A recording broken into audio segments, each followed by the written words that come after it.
System analysis and ডিজাইনের নতুন একটি টিউটোরিয়াল ভিডিওতে আপনাদের সবাইকে স্বাগতম। আমি নোমান ইবনে বিল্লাল। আজকে আমরা যে বিষয়টা নিয়ে কথা বলবো সেটা হচ্ছে managing the information system. So managing the information system বলতে আমরা বোঝাই যে আমরা যখন একটা সিস্টেম বানাই বা একটা সিস্টেম নিয়ে কাজ করি তখন সেই ক্ষেত্রে কিন্তু আমাদের অনেকগুলো জিনিস নিয়ে কাজ করতে হয়। লাইক আমাদেরকে প্রথমে আমাদের ইউজারদের এক্সপেকটেশনস আমাদেরকে জানতে হবে। এরপর হচ্ছে আমাদেরকে ইউজারদের মতো করে ইউজার যে এক্সপেকটেশনগুলো রেখেছে সেই অনুযায়ী ডিজাইন করতে হবে, বিভিন্ন জিনিস অ্যানালাইসিস করতে হবে, ব্যাক এন্ডের কাজ করতে হবে, ডেটাবেসের কাজ করতে হবে, সিস্টেমটাকে ইভ্যালুয়েট করতে হবে, এরপর আরও অনেক কিছু করতে হবে। দ্যাট মিনস একটা সিস্টেমকে বানানোর জন্য কিন্তু আমাদের অনেকগুলো স্টেপ বাই স্টেপ অনেকগুলো জিনিস নিয়ে কাজ করতে হয়। এখন আমরা যখন একটা অর্গানাইজেশনের হয়ে কাজ করব তখন সেই অর্গানাইজেশনের মধ্যে আমার নির্দিষ্ট একটা টাইম পিরিয়ড থাকবে। ফর এক্সাম্পল আমাকে বললো 1 মাস সময়ের মধ্যে আমাকে একটা প্রজেক্ট দাঁড় করাতে হবে। তো সেই ক্ষেত্রে এই 1 মাস সময়ের মধ্যে আমার প্রতিটা জিনিস আমি কতটুকু সময় নিয়ে করব, আমি ধরলাম প্রথম স্টেপটা আমি এতটুকু সময় নিলাম, দ্বিতীয় স্টেপটা এতটুকু সময় নিলাম। তো কতটুকু সময়ের মধ্যে বা কিভাবে আমি সেই জিনিসগুলোকে সাজালে 1 মাস টাইম পিরিয়ডের মধ্যে আমি একটা ফুল প্রুফ সিস্টেম দাঁড় করাতে পারবো, সেটাই হচ্ছে managing the information system project. তো এক্ষেত্রে কিন্তু আমাদেরকে আরও যে জিনিসগুলো খেয়াল রাখতে হবে সেগুলো হচ্ছে যে টাইম পিরিয়ড, যে আমি আমার টাইম পিরিয়ডের মধ্যে সেগুলো দিতে পারতেছি কিনা, আমি আমার ইউজারদের এক্সপেকটেশনগুলো ফুলফিল করতে পারছি কিনা, দেন হচ্ছে আমার কস্ট, আমার কতটুকু কস্ট পড়তেছে। তো সবগুলো নিয়ে যাতে আমি আমার সিস্টেমটাকে ম্যানেজ করতে পারি সুন্দরভাবে, সেটাই হচ্ছে managing the information system project. এক কথায় আমি আমার পুরো সিস্টেমটাকে কত সুন্দরভাবে ম্যানেজ করব সেটাই হচ্ছে এখানের বিষয়। তাই চলুন শুরু করি। সো প্রথমে যদি আমরা দেখি ইম্পর্টেন্স অফ প্রজেক্ট ম্যানেজমেন্টের ইম্পর্টেন্সটা আসলে কী। একটা প্রজেক্ট দাঁড় করানোর সময় কিন্তু প্রজেক্ট ম্যানেজমেন্টটাই সবচেয়ে জরুরি, যে আমি আমার প্রজেক্টটা কীভাবে করতেছি, আমি আমার প্রজেক্টটা করার সময় আমি কতটুকু টাইম নিয়ে সেই জিনিসটাকে করতেছি, কতটুকু আমার কাস্টমার বা আমার ইউজার এক্সপেকটেশনগুলো ফুলফিল করতে পারতেছি, আমি বাজেটগুলো ঠিকমতো করতে পারতেছি। সো এই সবগুলো যাতে আমার একদম সঠিকভাবে থাকে সেটাই project management may be the important aspect of system expectations.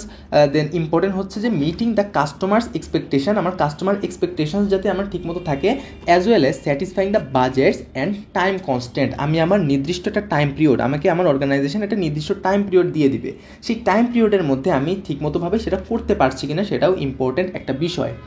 So এখন আমরা যে জিনিসটা নিয়ে কথা বলবো সেটা হচ্ছে যে ডিজাইনিং অন সিস্টেম প্রজেক্ট করার সময় আমাদেরকে যে জিনিসগুলো খেয়াল রাখতে হবে, একটা হচ্ছে সিস্টেম সার্ভিস রিকোয়েস্ট আর একটা হচ্ছে feasibility analysis. System service request বলতে বোঝায় যে একটা সিস্টেমকে বানানোর আগে আমাদের যে অর্গানাইজেশনটা থাকবে বা আমাদের যে কোম্পানিটা থাকবে সেই কোম্পানির কাছে আমাকে প্রপোজালটা আমাকে দিতে হবে যে আমি কিভাবে আমার প্রজেক্টটা দিচ্ছি, আমার প্রজেক্টটা দেওয়ার জন্য আমার কোন জিনিসগুলো দরকার হচ্ছে। দ্যাট মিনস এক কথা যদি বলতে পারি যে একটা ফর্ম দেওয়া থাকবে, সেই ফর্মের মধ্যে আমার লেখা থাকবে যে আমি কিভাবে কাজটা করতেছি, আমার যে কাজটা করবে তার নাম, কোম্পানির নাম, লোকেশান, আমি কোন কাজের জন্য বা কোন ডিপার্টমেন্টের জন্য আমি আমার প্রজেক্টটা রেডি করতেছি। তো এই সব কিছু একটা ফর্মের মধ্যে, একটা ফাইলের মধ্যে লেখা থাকবে, সেটাই হলো সিস্টেম সার্ভিস রিকোয়েস্ট। আর সেকেন্ডটা হলো ফিজিবিলিটি স্টাডি মানে হচ্ছে যে আমার এই যে প্রজেক্টটা সেটা বানানোর পর অ্যাকচুয়ালি আমার অর্গানাইজেশনের জন্য সেই প্রজেক্টটা ফুলফিল হবে কি না, আমার প্রজেক্টটা কি অর্গানাইজেশনের জন্য কাজ করবে কি না, অর্গানাইজেশন এই প্রজেক্ট থেকে যে ধরনের আউটপুট চায় সেই আউটপুট কি আমার সিস্টেমটা দিতে পারছে কি না, এই যে আমার operational sense for an organisation. So এই সব কিছু দেখাই হচ্ছে ফিজিবিলিটি অ্যানালাইসিস। এক কথায় আমার সিস্টেমটা আমার অর্গানাইজেশনের জন্য সব ধরনের কাজ করতে পারছে কিনা সেই জিনিসটাই হচ্ছে ফিজিবিলিটি অ্যানালাইসিস। এখানে সিস্টেম সার্ভিস রিকোয়েস্টের আরেকটা জিনিস দেওয়া আছে যে এখানে হচ্ছে যেটা বললাম যে যে ফর্মের মধ্যে আমার রিকোয়েস্টেড বাই কে রিকোয়েস্ট করতেছে, ডেট লেখা থাকবে, কোন ডিপার্টমেন্টের জন্য আমি প্রজেক্টটা বানাচ্ছি, লোকেশন কি, সব কিছু লেখা থাকবে। The system service request is a form requesting development or maintenance of an information system. It includes the contact person, a problem statement, a service request statement and contact information. That means আমার প্রজেক্টের যাবতীয় যা কিছু আছে সব কিছু একটা form, একটা ফাইলের মধ্যে দেয়া থাকবে, সেটাই হলো সিস্টেম সার্ভিস রিকোয়েস্ট। এরপরের যে পার্টটা আছে সেটা হচ্ছে managing the information system project. একটা সিস্টেম বানানোর জন্য আমাকে ম্যানেজ করার জন্য আমার কোন জিনিসগুলো দরকার। সবার ফার্স্ট হচ্ছে প্রজেক্ট। মানে হচ্ছে আমার এক কথায় আমার ফুলপ্রুফ একটা প্ল্যান যে আমি প্রজেক্টটার মধ্যে কোন কোন অ্যাক্টিভিটিস থাকবে, আমার প্রজেক্টটার অবজেক্টিভ কী কী থাকবে, একদম শুরু থেকে নিয়ে শেষ পর্যন্ত প্রতিটা জিনিস এটার মধ্যে থাকবে। সেকেন্ড আমরা যদি বলি প্রজেক্ট ম্যানেজমেন্ট, যে আমি যে আমার প্রজেক্টটাকে কন্ট্রোল করতেছি, সো এক্ষেত্রে আমার initiating, planning, executing and closing down সব কিছু এটার মধ্যে থাকবে। লাইক আমার প্ল্যানটা কি অ্যাকচুয়ালি যে আমি প্রজেক্টটাতে বানাচ্ছি সেটার প্ল্যানটা কি, কীভাবে আমি সেই জিনিসটাকে এক্সিকিউট করব। দেন হচ্ছে প্রজেক্ট ম্যানেজার, যে সিস্টেম অ্যানালিস্ট এই প্রজেক্টটা বানাচ্ছে তার কি সব নলেজ আছে কিনা, তার লিডারশিপ স্কিলস আছে কিনা, তার প্ল্যানিং, এক্সিকিউশন এই সব কিছু সম্পর্কে তার ধারণা আছে কিনা, সেই জিনিসটা থাকবে। দেন হচ্ছে deliverable the in product of SDLC, যেটাকে আমরা বলতাম যে system development life cycle phase. এই ফেজটা কমপ্লিট করতে পারছি কিনা সেটাও আমাদেরকে এখানে দেখতে হবে।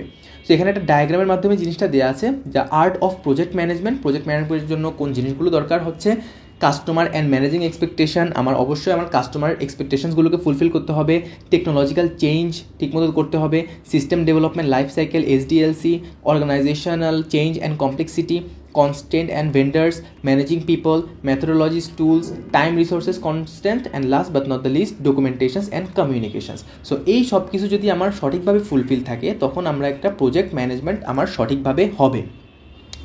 এখন আমরা আমাদের মেইন জিনিসে ফোকাস করব, সেটা হচ্ছে representing the scheduling project plan.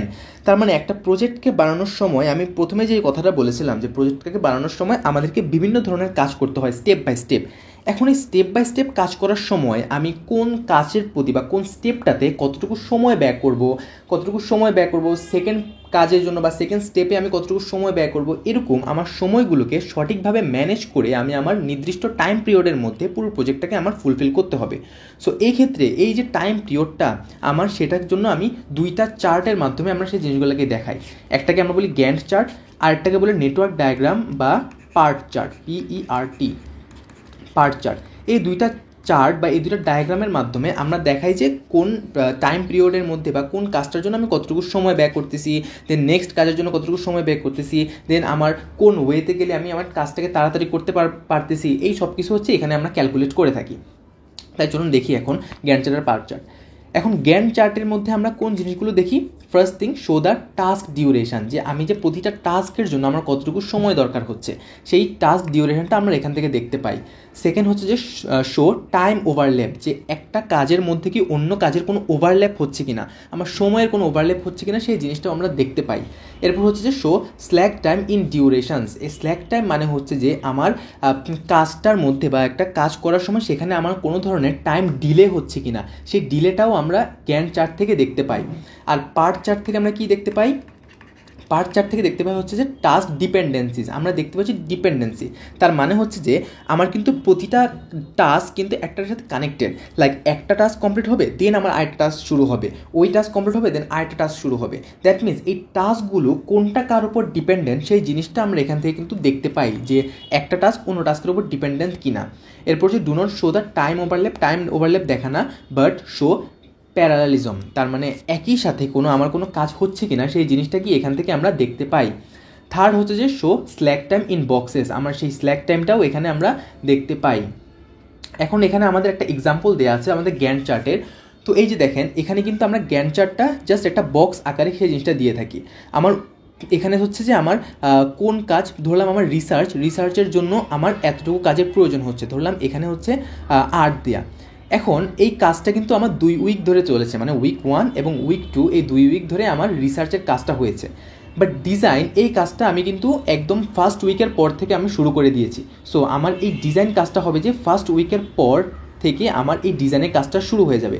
যদি বলতো আমার ডিজাইনের কাজটা আমার সেকেন্ড উইকের পর থেকে শুরু হবে, তখন আমার এই বক্সটা আসতে হচ্ছে এখান থেকে। যদি বলতো যে সেকেন্ড উইকের পর আমার ডিজাইনের কাজ শুরু হবে, তখন বক্স হতো এখানে। যেহেতু আমার কোশ্চেনের মধ্যে বলা থাকবে এরকম, সো যেহেতু এখানে কোশ্চেনে বলা আসছে যে ফার্স্ট উইকের পরই আমার ডিজাইনের কাজ শুরু হয়ে যাবে, সো আমার এখান থেকে ডিজাইনের কাজ শুরু হলো। দেন আবার যদি বলে যে আমার ফার্স্ট উইকের পর লেআউটের কাজ শুরু হবে, সো আমার এই বক্সটাও এখান থেকে স্টার্ট হয়ে যাবে। দেন আমার উইক 3-তে কোন কাজ শুরু হবে, উইক 5-এ কোন কাজ শুরু হবে, উইক 6-এ কোন কাজ শুরু হবে, এই সব কিছুই আমরা জাস্ট সিরিয়াল ওয়াইজ আমরা সেই জিনিসটা লিখে থাকি। সো এটাই হচ্ছে মূলত গ্যান্ট চার্ট। সো এইভাবেই আমরা আমাদের গ্যান্ট চার্টটা ড্র করে থাকি। সো এখানে আমাদের এখন যদি আমরা দেখি যে এস্টিমেটেড টাইম, তার মানে একটা টাস্কের জন্য আমার কতটুকু সময় আমি ব্যয় করতে পারবো, সেই টাস্ক ডিউরেশনটাও আমরা একটা সূত্রের মাধ্যমে ক্যালকুলেট করতে পারি। এই সূত্রটা হচ্ছে যে ইটি, তার মানে হচ্ছে যে estimated time equal O plus 4r plus P divided by 6। এখন ও মানে হচ্ছে যে অপটিমিস্টিক, পি মানে হচ্ছে যে প্রেসিমিস্টিক, অ্যান্ড আর মানে হচ্ছে যে রিয়েলিস্টিক। এই তিনটে জিনিসের ভ্যালু কিন্তু আমার দেওয়া থাকবে কোশ্চেনের মধ্যে। ভ্যালু দেওয়া থাকবে, জাস্ট আমি 6 দ্বারা ভাগ করলে আমার একটা এস্টিমেটেড টাইম বের হবে যে একটা কাজ, ফর এক্সাম্পল আমার এই রিসার্চের কাজের জন্য আমি কতটুকু সময় আমি ব্যয় করতে পারবো, সেটাই আমি এই সূত্রের মাধ্যমে বের করতে পারবো। যেমন এখানে দেওয়া আছে, ফর এক্সাম্পল এখানে দেওয়া আছে রিকোয়ারমেন্ট কালেকশন। এখন এই রিকোয়ারমেন্ট কালেকশনের জন্য আমার ও দেওয়া আছে 1, আর দেওয়া আছে 5, পি দেওয়া আছে 9। এখন যদি আমি জিনিসটাকে সূত্রে বসাই, that means 1 plus 4 into 5 plus P হচ্ছে 9 ডিভাইডেড বাই 6। এখন এই সূত্রে ফালালে আমার আসতেছে হচ্ছে 5। দ্যাট মিনস আমি 5 মিনিট বা 5 ডেজ বা 5 উইক আমি সময় ব্যয় করতে পারবো রিকোয়ারমেন্ট কালেকশনের জন্য। সো এটার জন্য আমার 5 ডেজ সময় আমাকে দেওয়া হয়েছে। ও আর পি এটার মাধ্যমে ক্যালকুলেশন করে পেলাম। সেখানে হচ্ছে যে ধরলাম আমার রিপোর্ট ডিজাইন, এই রিপোর্ট ডিজাইনের জন্য আমার ও দেওয়া আছে হচ্ছে 3, দেন হচ্ছে আর দেওয়া আছে 6, অ্যান্ড আমার পি দেওয়া আছে হচ্ছে 9। এখন এটাকে 6 দ্বারা ভাগ করলে আসতে হচ্ছে 6। দ্যাট মিনস আমার রিপোর্ট ডিজাইনের জন্য সময় পাবো হচ্ছে আমি 6 দিন। সো এইভাবে এস্টিমেটেড টাইম মানে হচ্ছে যে জাস্ট একটা অ্যাপ্রক্সিমেট ধারণা, যে একটা সূত্রের মাধ্যমে জাস্ট ধারণা যে আমি কতটুকু সময়ের মধ্যে আমি ওই টাস্কটা কমপ্লিট করব। এটা আমরা তখনই করে থাকি যখন আমাদের নির্দিষ্ট একটা টাইম পিরিয়ড দেওয়া থাকে। ফর এক্সাম্পল আমাকে বললো 1 মান্থ আমার সময়, এই 1 মান্থের মধ্যে আমার এই প্রতিটা টাস্ককে কমপ্লিট করতে হবে। এখন এই জন্য আমরা প্রতিটা টাস্কের জন্য আমরা নির্দিষ্ট সময় বের করে নিই, যে আমার রিকোয়ারমেন্টের জন্য 5 দিন, এটার জন্য 6 দিন, এটার জন্য 7 দিন, দেন এটার জন্য আবার 5 দিন। সো এইভাবে সময় করে আমি আমার আলটিমেট 30 দিন সময়টা বের করে প্রতিটা কাজ আমরা ট্রাই করি যে অতটুকু সময়ের মধ্যে কমপ্লিট করে ফেলা। যদি কমপ্লিট করতে পারি 1 মান্থের মধ্যে আমার ফুল প্রুফ একটা প্রজেক্ট হয়ে যাবে। সো ওইভাবেই আমরা এস্টিমেটেড টাইমটা বের করে থাকি। এখন আমরা দেখব যে critical path scheduling. Scheduling technique whose order and duration of a sequence of task activities directly affect the completion date of the project. আমরা ক্রিটিক্যাল পাথ মানে হচ্ছে যে এক কথায় যদি বলি যে আমাদের শর্টেস্ট টাইম পিরিয়ড। আমরা যখন পার্ট চার্ট দেখব তখন আমরা দেখব যে একটা কাজ কিন্তু আমাদের বিগিনিং থেকে নিয়ে এন্ড পর্যন্ত যেতে আমি কয়েকভাবে করতে পারি। ফর এক্সাম্পল আমাদের পার্ট চার্টটা হবে অনেকটা এরকম থাকবে। ধরলাম এখানে গেল, এখানে আসলো, এখানে আসলো, এখানে আসলো, দেন এখানে আসলো, দেন আলটিমেট এটা হচ্ছে আমার ইন্ড পয়েন্ট, দেন এখান থেকে এখানে এলো। সো আমার এই হচ্ছে বিগিনিং আর এই হচ্ছে আমার ইন্ড পয়েন্ট। এখন এটাতে কিন্তু আমি 2 ওয়েতে কিন্তু আমি ইন্ড পয়েন্টে যেতে পারতেছি, একটা হচ্ছে এই ওয়ে আর একটা হচ্ছে যে এই ওয়ে। সো আমার ক্রিটিক্যাল পাথটা হচ্ছে ওইটা যে আমি শর্টেস্ট টাইমে কিভাবে আমি আমার টাস্কটা কমপ্লিট করতে পারি।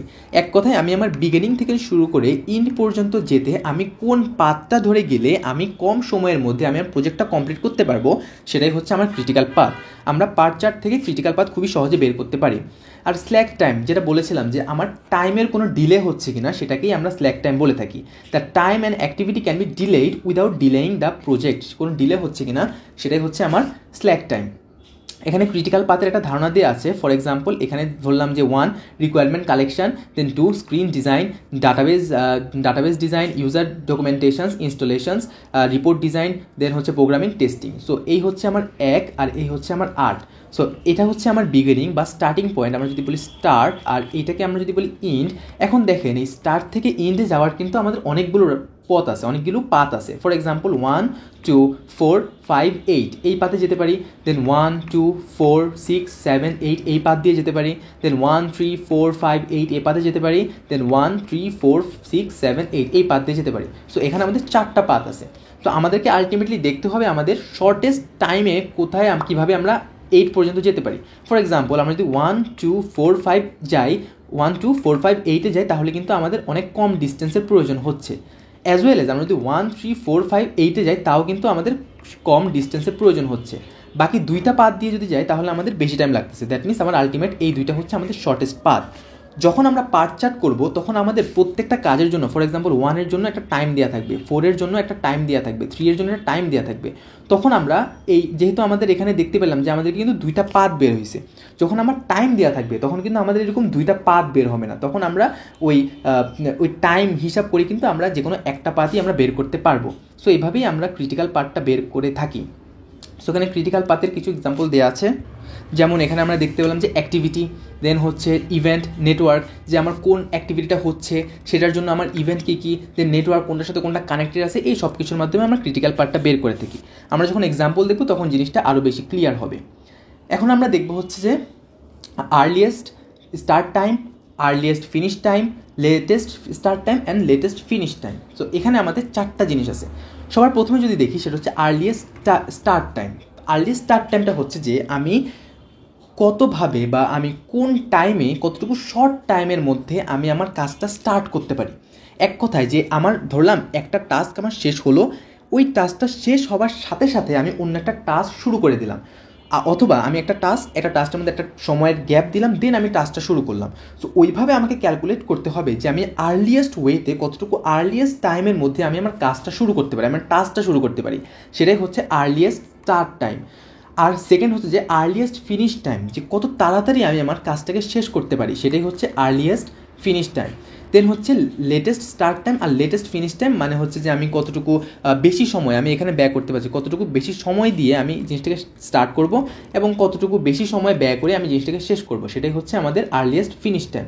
সো এটাকে আমরা যখন আমরা দেখবো, ডায়াগ্রাম দেখবো, তো সেখানে আমরা একটা বক্সের মাধ্যমে এগুলোকে প্রকাশ করে থাকি। সো এই হচ্ছে আমাদের বক্স থাকবে, এরকম বক্স থাকবে। সো এখানে হচ্ছে আমার ফর এক্সাম্পল নোডটা থাকবে, যে নোডের জন্য আমরা হিসাব করব, এখানে নোডের একটা টাইম পিরিয়ড থাকবে, ফর এক্সাম্পল 4 দেওয়া আছে। এ পাশে থাকবে হচ্ছে আমার আর্লিয়েস্ট স্টার্ট টাইম, দেন আমার এ পাশে থাকবে হচ্ছে আর্লিয়েস্ট ফিনিশ টাইম, এটার নিচে হচ্ছে থাকবে হচ্ছে লেটেস্ট স্টার্ট টাইম, এটার নিচে হচ্ছে লেটেস্ট ফিনিশ টাইম। সো এইভাবে আমরা আমাদের নোডের মধ্যে, আমি আমার পুরো পাতের মধ্যে এই জিনিসগুলো আমরা বের করতে পারবো। এখন আমাদের এখানে কিছু ডামি অ্যাক্টিভিটিসের কথা দেওয়া আছে, যে আমরা চাইলে কিন্তু এভাবে যেতে পারবো না, আমাদেরকে বিভিন্ন পাথ ধরে ধরে কিন্তু আমাদেরকে যাওয়া লাগবে। ফর এক্সাম্পল 1 থেকে যেন 2তে যাবো, দেন 1 থেকে আমরা চাইলে 3তে যেতে পারবো। সো এখানে আমরা জিনিসটাকে এভাবে করতে পারি, যে একটা পাথ থেকে অন্য পাথে কীভাবে যেতে হয়, যে ওই ক্ষেত্রে আমরা চাইলে কিন্তু একটা নোড থেকে কিন্তু আমরা মাল্টিপার্ট নোডে যেতে পারি, আবার মাল্টিপার্ট নোড কি আবার একটা নোডের সাথে মিলিত হতে পারে। সো ওইভাবেই আমরা আমাদের যে চার্টগুলোকে বা আমাদের যে ডায়াগ্রামগুলোকে সেইগুলোকে আমরা ড্র করে থাকবো। সো আজকে এই পর্যন্তই থাকবে। পরবর্তী ভিডিওতে আমরা হচ্ছে ডায়াগ্রাম কীভাবে আঁকতে হয়, বিভিন্ন যে part chart and Gantt chart কীভাবে ড্র করতে হয় সেই জিনিসটা দেখব।